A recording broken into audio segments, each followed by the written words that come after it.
പിന്നെ എൻഗേജ്മെൻ്റ് ആയിരുന്നു അല്ലേ? ഞാനിങ്ങനെ പിന്നെ ഈ ഒരു വർക്കുമായി ബന്ധപ്പെട്ട് ഇങ്ങനെ അപ്പോൾ എനിക്കിങ്ങനെ ഈ ഒരു വർക്കിൽ ഇവിടെ താത്തേ കുറേ കോൺസെപ്റ്റുകൾ എനിക്ക് ഷെയർ ചെയ്തു. അതിൻ്റെ ഇടയിൽ എന്നോട് പറഞ്ഞു പിന്നെ ഓലൊരു 7 വർഷമായിട്ടുള്ള പ്രണയമാണ്. അപ്പോൾ ഞങ്ങൾ വീട്ടുകാരൊക്കെ കൂടെ നിന്നിട്ടുള്ളൊരു ഒരു പരിപാടിയാണ്. അപ്പോൾ അവർക്ക് ഒരുപാട് ഫോട്ടോസ് വീഡിയോസൊക്കെ നല്ല അടിപൊളിയായിട്ട് വേണം. അപ്പോൾ നിങ്ങളൊരു പേടിയും എടുക്കണം, നിങ്ങൾ ക്യാപിറ്റൽ തിയേറ്ററിലാണല്ലോ വർക്ക് ചെയ്യിപ്പിച്ചത് ഇൻഷാ അല്ലാഹ്. അപ്പോൾ നമ്മളത് അടിപൊളിയാക്കി തരുന്നൊക്കെ പറഞ്ഞു. അപ്പോൾ ഇന്ന് എൻഗേജ്മെൻ്റാണ്. ഞാനിപ്പോൾ ഇതുവരെ ഇൻ്റർവ്യൂ ചെയ്തതൊക്കെ നിക്കാഹ് അല്ലെങ്കിൽ വെഡ്ഡിങ് അങ്ങനെയൊക്കെയാണ്. എൻഗേജ്മെൻറ്റ് കപ്പിൾസിന് എനിക്ക് കിട്ടിയിട്ടില്ല. അപ്പോൾ നിങ്ങളാണ് ഫസ്റ്റ് എൻഗേജ്മെൻറ്റ് കപ്പിൾസ്. അപ്പോൾ നിങ്ങൾ ഈ എൻഗേജ്മെൻറ്റിലേക്ക് എങ്ങനെയാണ് എത്തിയത്? എങ്ങനെയാണ് നിങ്ങൾ രണ്ടാളില്ലാത്ത ഒരു കണക്ഷൻ എങ്ങനെയാണ് സ്റ്റാർട്ട് ചെയ്തത്? ഒന്ന് നിങ്ങളുടെ സ്റ്റോറി ഒന്ന് ഇതിൽ പറയും നോക്കട്ടെ, ഞാൻ കേൾക്കട്ടെ. നമ്മൾ +1 +2 ഒരുമിച്ച് പഠിച്ചത്. +2 വെച്ചിട്ടാണ് നമ്മൾ റിലേഷൻ ആയത്. അങ്ങനെ ഇതുവരെ കണ്ടിന്യൂ ചെയ്ത് ആരാണ് ഫസ്റ്റ് പ്രപ്പോസ് ചെയ്ത ആളാണ്? ഒപ്പണായിട്ട് പറഞ്ഞു. രണ്ടുപേര് ആക്ച്വലി ഞങ്ങൾ നല്ല ഫ്രണ്ട്സ് ആയിരുന്നു. പിന്നെ ഒരു പോയിന്റ് അപ്പൊ ഇപ്പൊ ഹാപ്പിയാണ്. ഇപ്പൊ എൻഗേജ്മെന്റ് ആണ്. ഇനിയിപ്പോ നമുക്ക് നിക്കാഹ് ഉണ്ടാവും. നിങ്ങളിപ്പോ രണ്ടാളും ഇന്നിപ്പോ നിലവിൽ ഇപ്പൊ പഠിച്ചോണ്ടിരിക്കുക. ഞാൻ പഠിക്കില്ല, ഞാൻ വർക്ക് ചെയ്യാണ്. ഞാൻ BR കോഴ്സ് കഴിഞ്ഞിട്ട് ഫോട്ടോഗ്രാഫ് ഓഫീസിൽ സ്റ്റാർട്ട് ചെയ്തിട്ടുണ്ട്. അപ്പൊ ഞാൻ അവളെ കോഴ്സ് കൊണ്ട് തീർന്നിട്ട് എനിക്ക് കാര്യങ്ങൾ പ്ലാൻ ചെയ്യണം. അപ്പൊ ഇത് തുടങ്ങുന്ന നിങ്ങൾ ഒരേ ബാച്ചാണോ? അല്ല, ഒരേ ബാച്ചാണ്. ഡിഫറെന്റ് കോഴ്സ് സ്ട്രീം ആയിരുന്നു. ഓക്കെ. ഇപ്പൊ ഈ MBBS ഓക്കെ. അപ്പൊ ഇൻഷാല്ലാ അടുത്ത ഒരു കൊല്ലം കഴിഞ്ഞ് കഴിഞ്ഞാല് കല്യാണം ഉണ്ടാവും. രണ്ടാളൊരു പ്രൊഫഷനൊക്കെ ആയതിനു ശേഷം അല്ലേ? പിന്നെ നിങ്ങൾ ഞാൻ ഓൾറെഡി വർക്ക് ചെയ്യാണ്. ഞാൻ ആളുടെ കോഴ്സ് തീർന്നുമ്പോ ഇൻഷാല്ലാ വെയിറ്റ് ചെയ്യാണ്.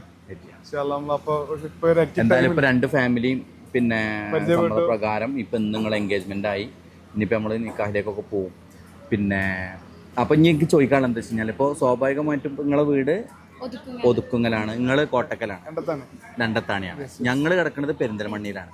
അപ്പോൾ ഈ ക്യാപിറ്റൽ തിയേറ്ററിനെ എങ്ങനെയാണ് നിങ്ങൾ എൻഗേജ്മെന്റിലേക്ക് നിങ്ങൾ ചൂസ് ചെയ്തതെന്നൊരു ചോദ്യം ഉണ്ടല്ലോ. അപ്പോൾ അതെങ്ങനെയാണ് നിങ്ങൾ ചൂസ് ചെയ്തത്?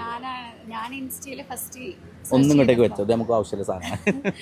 ഇൻസ്റ്റാഗ്രാമിൽ ഫസ്റ്റ് സെർച്ച് ചെയ്തപ്പോൾ നിങ്ങളെ പ്രൊഫൈല് വന്നത്. അപ്പം തന്നെ നമ്മളെ നമ്പർ എടുത്ത് വിളിച്ച് താത്തയാണ് ഫുൾ ചെയ്തത്. ഡേറ്റ് കിട്ടി, നിങ്ങളെ വർക്കൊക്കെ അതിൽ കണ്ട് വീഡിയോസ് എല്ലാം ഇഷ്ടമായി. അങ്ങനെ അപ്പോൾ ഇന്നിപ്പോൾ ഞങ്ങൾ കുറച്ച് നേരത്തെ വന്ന് കുറച്ച് ഫോട്ടോസൊക്കെ എടുത്തല്ലോ. അപ്പോൾ എങ്ങനെയാണ് ഞങ്ങളുടെ ആ ഒരു ക്യാപ്ചറിങ്ങിനെ കുറിച്ചിട്ടും അല്ലെങ്കിൽ ഞങ്ങളുടെ ആ ഒരു ടീമിനെ കുറിച്ചിട്ടും നിങ്ങൾക്ക് എന്താ തോന്നിയത്? ഭയങ്കര കംഫർട്ട് ആക്കിയിട്ടും ഭയങ്കര ഫ്രണ്ട്ലി ആയിട്ട് നമ്മൾ പറഞ്ഞു തരുന്ന എല്ലാ ഫോട്ടോസും എടുക്കുന്നുണ്ട്. അതായിരുന്നൊരു ടെൻഷൻ, എല്ലാവരും വരുമ്പോൾ അത് കിട്ടുമോ. അതെ. അത് നമ്മൾ പ്ലാൻ ചെയ്ത പോലെ തന്നെ ആയി. അതായത് ആർക്കും ഒരു പ്രത്യേക എൻഗേജ്മെന്റിലാവുമ്പോൾ സ്വാഭാവികമായിട്ടും കുറെ ഇമിറ്റേഷൻസ് ഉണ്ട്.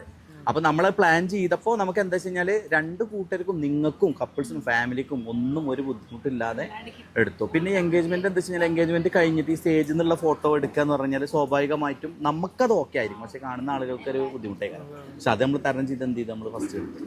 അപ്പോൾ അതുകൊണ്ട് അത് ഓക്കെയാണ്. അപ്പോൾ എന്തായാലും ഞങ്ങൾ സെലക്ട് ചെയ്തതിൽ ഒരുപാട് സന്തോഷം.